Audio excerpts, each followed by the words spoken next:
All right, here we go. This is a 2005 Nissan Armada. I believe we made another video on this one on the manifolds not too long ago. We're doing timing chains on this one today. Symptoms, was not throwing any codes. Long story short, this one had a tune on it, a chip. I don't remember the brand of it. It is sitting in the center console on this one. But basically, they had disabled the timing codes for cam crank correlating codes that your P00 codes, your real low numbers, 11s, 12, 13, 14, those teen timing codes. But the symptoms that it was having was it ran just fine. It'd fire up, a little bit of noise on startup, but it would shut up fairly quickly. At about 3 grand sitting at idle, you'd rev it up and then let off lightly, and you'd get a rattling noise. Almost sounded like similar to rod knock, not quite, but it was chain noise is what it had. So the driver's side was worse than the passenger side, but what I ended up doing is this one has cam caps that go over the face of the timing cover. And all I did was pull off this one on this. Now, mind you, this is a early generation Armada. This is 2005, second year they had this released in the United States. In fact, I believe it was the world for this one. But this one does not have variable valve timing. So you are able to pull that cover and run the engine with that cover removed. It's going to make a mess. It's going to spray oil everywhere. Be aware of that.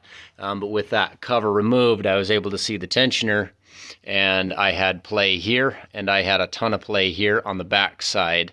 And then once I started it, this tensioner was jumping around. Now, a lot of times you can fix these just by replacing the tensioner, and these are accessible without pulling the entire timing cover off.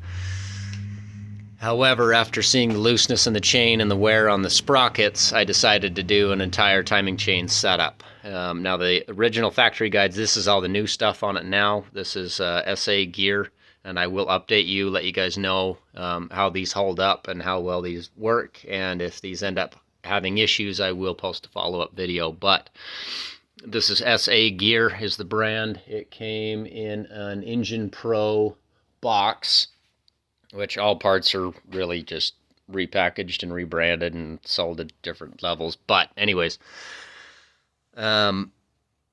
yeah, so when I fired it up, that was jumping around. I was spraying oil out behind the tensioner, which is fairly common on these. I might have been able to just replace the tensioner, might have significantly helped, but it had enough play in the timing system that I wanted it all replaced. So was able to source this on Rock Auto. This complete set came with 2 new cams for each side, so a total of 4 cam sprockets, 2 chains, all the guides, tensioners, and was supposed to have come with 2 crank sprockets, but it only came with 1. So I did end up reusing 1.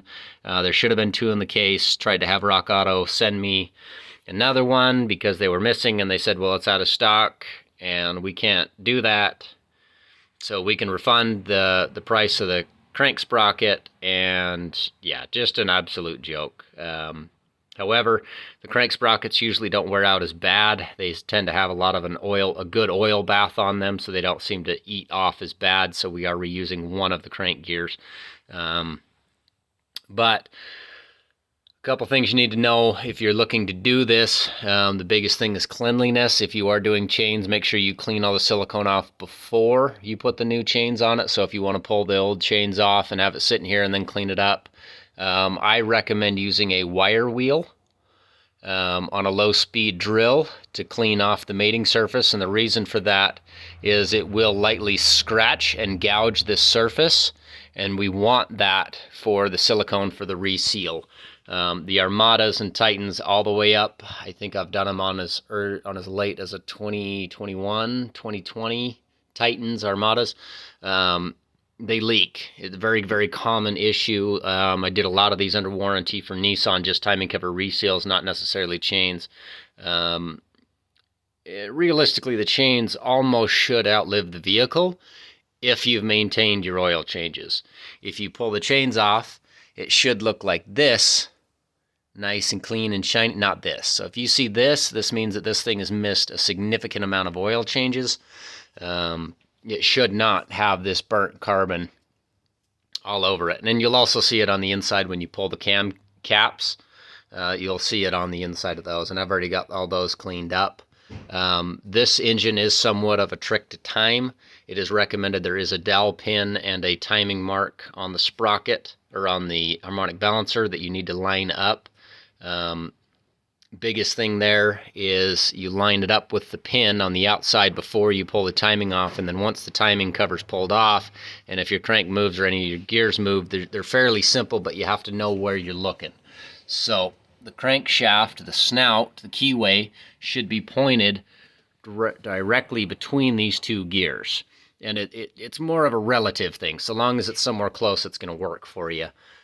Because what's actually timing this motor is not any marks on the engine or on the timing cover. What's timing this engine is the chain itself. So for the driver's side bank, you can see that gold sprocket right there. He goes on the lower notch that is almost 180 degrees out from the crank. The other side times from a different mark, has a gold mark, and there is another timing mark back in here. And of course we have no access to it. I should have shown it to you earlier. In fact, let me find that crank gear and I'll show it to you. So this is the outer one that we replaced. There are dual timing marks on it. So you can see there's your notch there. If that is the passenger side, so the keyway goes on there, there's your notch right there. That's the timing mark, not this. Oh, I think that was just oil. Nope, there's another mark there. But this guy is the one for the passenger side bank, and for the driver's side, they used the identical sprocket, and it goes on the other direction. And then you can see my paint mark right there is the notch, almost a perfect 180 degrees out. In fact, it's just slightly off center, but that's your timing mark for there. On your crank or on your cam gears, you go to the dark marks on the chain. There's one there. There's one here, but for the cam sprockets, they need to be pointed directly in line or facing directly, not vertical, but in line with the cylinder head. And there are timing marks. You can see that one right back there that it lines up to, but you are not timing off of those timing marks. You're timing it with the chain. You're going off of the marks on the colored marks. And there is a count. It's 12 teeth between. There should be 12 sprockets between them, not including the marks. So it should be 1 and 12. So there should be a total of 12 links between, and that's for both chains. When you're timing these, make sure that you torque down your sprockets, and when you are replacing these sprockets, the way that they want you to do it is actually to pull the ignition coils, pull the harness back, pull the valve cover, and pull the intake manifold in order to do it, because there is a slot on that cam gear in order to put a wrench on it. You don't need to do that. What you can do, and be aware you are kind of rolling the dice here by doing this, you are cutting corners, because you should pull that valve cover, but all you do is you crack these loose, which you'll notice right now they're not even tight. I am fully tensioned. My grenade pins are pulled out of my tensioners, and these are not even tight right now. So that's the next step for me to do, is torque those back down. But all you're going to do is, with the old chain still on it, is you're going to hit that with an impact, hard and fast. The bigger the impact, the better. You're just going to snap these loose, take them out, nothing's going to move. You're then going to thread it immediately right back in, just finger tight, until you pull your tensioner, pull your guides, pull the chain off, and then just pull those off by hand, pull these out, put the new ones on. Just be aware that the cam gears on this non-VVT engine, these gears are, the intakes are the same. The difference is left bank goes to the keyway for the driver's side. I know it seems backwards, but we're going off of the driver's seat. And that's always the way the automotive industry does it. So left. Let's see if I can zoom in on that. And somewhere left. Sorry, wife was trying to talk to me while I was making the video. Right, left in the videos, the camera's not picked. There it is, right there. Left. Same thing over here. This is the right bank. And it is better just to unbolt and remove that bracket, but I was in a rush. Right and right. So the intakes are the same, and the exhausts are the same. So once we are timed, everything is torqued down to specification, which these take 61 inch-pounds of torque, and these ones take, I want to say it was 120 inch-pounds of torque on those, and I could be wrong. I might need to double check that. Always worth double checking. Make sure you have the correct torque specs for your tensioners guides, and make sure everything gets torqued down. So now that I'm at this stage, I need to put an impact on that, tighten it down. In order to do this job, you do need to pull the oil pump, because the drive for the oil pump sits right here on this next keyway.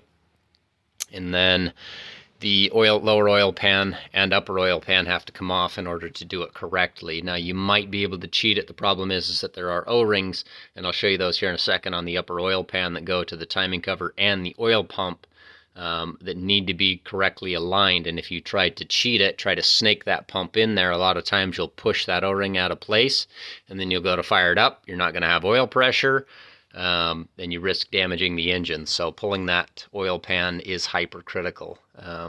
Doesn't take a whole lot of time. With some experience, some time doing these, goodness, I've probably done 30 or 40 of these now.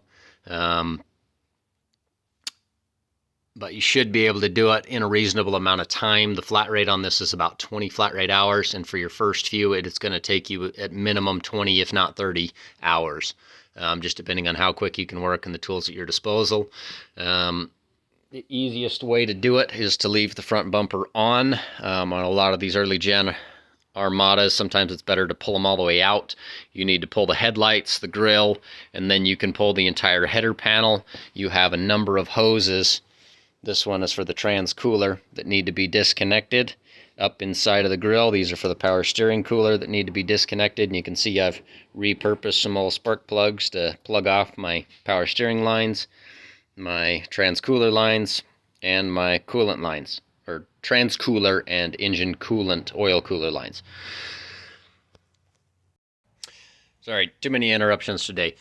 Big thing before you get started, if you're in a shop or you're doing this yourself, make sure you have the O-ring kit for this. If you call your local dealer and they say, oh, well, there's none required, they're absolutely full of it.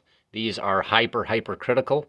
So the oil pump actually sends the pressure through the pan and through the timing cover, and then through the timing cover to feed the rest of the engine through here. So if you don't replace this, you can see this guy is smashed completely flat, and I'll bet if I put pressure on him, he would probably snap in half.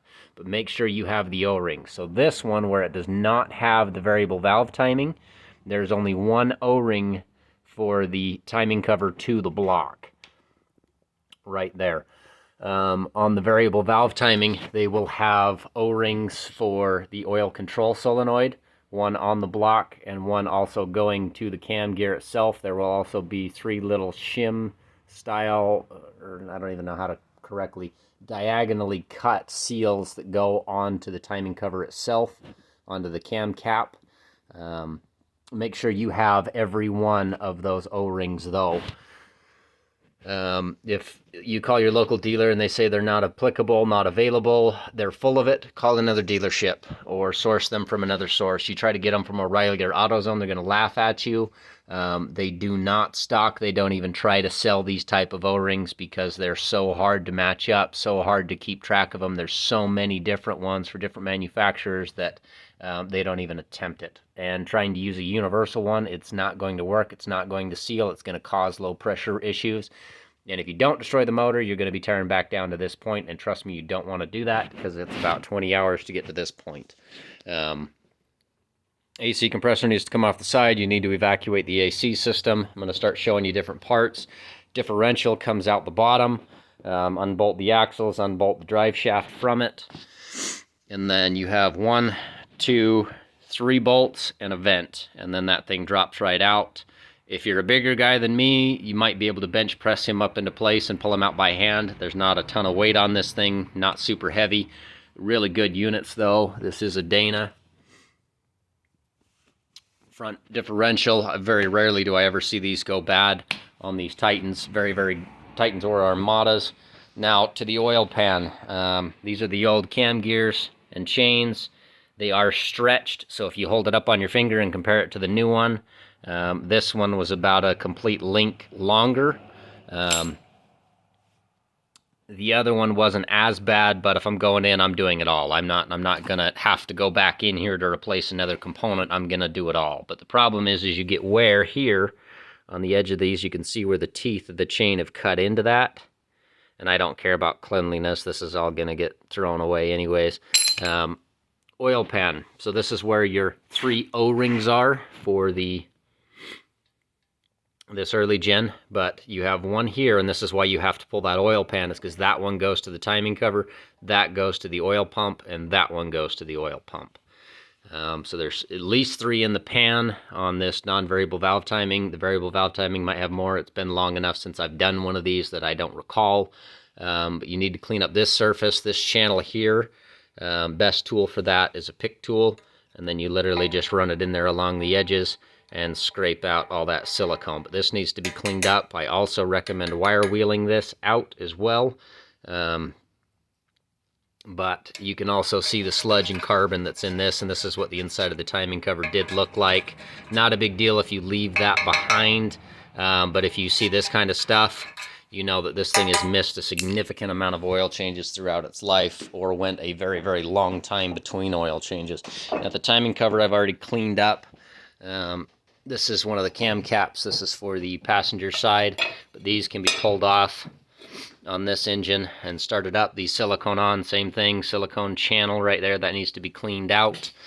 On the bottom of the timing cover, you can see there's the one O-ring there for the timing cover, and then the other one is in here as well that I showed you on the block, and that's where that seals. As far as cleaning up the inside of the timing cover, you can see I've already cleaned this out. This was just as bad as the oil pan was. Same thing here. We've got those silicone channels that need to be cleaned out, and then you silicone this face before it goes on, and you want to test fit 3 or 4 times, kind of get a feel going in with the timing cover. So you want the timing cover in both hands, freshly siliconed, ready to go on, all your O-rings in place, ready to seal. And then you're going to take both hands and you're very, very slowly going to line it up and slide it into place. It has dowel pins here and here, or sorry, there's one there, and then there's one here. That dowel pin's for the oil pump.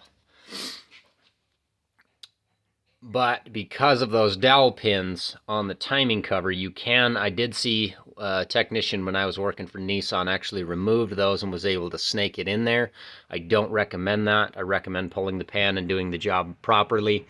Oil pan isn't all that difficult to pull. I wanted to show you that too. So there are a lot of different sized bolts. Make sure they go back in the right holes.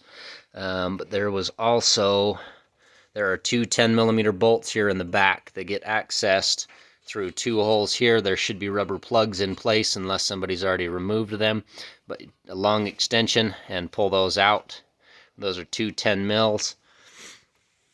And then you have to pull the lower oil pan off because there is, I'm going to try to tip this over without making too big of a mess. Right there, there's one bolt inside a 12 mil that has to come out in order to do this job. But all this is going to get cleaned up. The header panel itself has to come out. I recommend pulling it as a unit. Makes it a little less painful. There's one transcooler line there that goes through and hooks up to the other transcoolers. There is, on this one, it has the front cooling fan. I believe those have actually been recalled and should be bypassed. Don't quote me on that. And then you've got 3 mounting bolts on the lower side for each side, 1, 2, 3. And then at the top, you've got 2 up there and 2 up there. And then you pull the entire assembly as a unit. You can see there's our radiator, our fan shroud, everything all completely pulled as a unit. Any questions? Anybody need any help with this? Having some issues lining up the timing or whatever, feel free to text, or not text me, message me on this video. Please don't text me. Message me on the video, and I'll try to help you out. This power steering bracket, leave the pump attached to it. There are 5 14-millimeter bolts. This one is the biggest pain in the butt to get to. You need a deep socket and a wrench. Try not to punch the frame rail when that bolt breaks loose, because you usually do. You'll pull the entire bracket, alternator comes off, AC compressor just gets unbolted and set to the side, and then all the pulleys, all the hardware on the front comes off as well. I'm trying to think if there's anything else I've missed here doing these timing covers. Just double check before you pull those grenade pins that you are perfectly timed. Sometimes these will jump timing. This one jumped on me when I pulled the chain off.